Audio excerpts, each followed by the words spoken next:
ఏడు కొండలపై వెలిసిన శ్రీనివాసుడు అప్పుల బాధను భరించలేక సేద తీరటానికి శ్రీమతితో కలిసి ప్రయాణమయ్యారు. అలిపిరి మాదిరిగానే అక్కడ పాద్దాల మండపం ఉంది. తిరుమల దివ్యక్షేత్రాన్ని పోలిన కాంచన గుహలో శ్రీనివాసుడు కొలువు తీరాడు. వీరికి కృష్ణమ్మ పాదుకలు సమర్పించగా ప్రకృతి తివాచీ పరిచింది. అసలు ఏమైంది అంటే, అప్పు తీర్చమని కుబేరుడు ఒత్తిడి చేస్తుంటే శ్రీనివాసుడు సతీ సమేతంగా సేద తీరటానికి తిరుమల నుంచి బయలుదేరి కృష్ణాతీరం చేరుకున్నారట.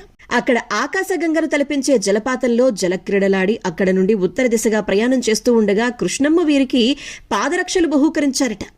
అనంతరం 7 కొండలు కనిపించాయట. ప్రకృతి తివాచీ పరిచి స్వాగతించగా ఇద్దరూ కూడా ఆ ప్రదేశాన్ని చూసి మైమరిచిపోయి కాసేపు అక్కడే విశ్రమించడం జరిగిందట.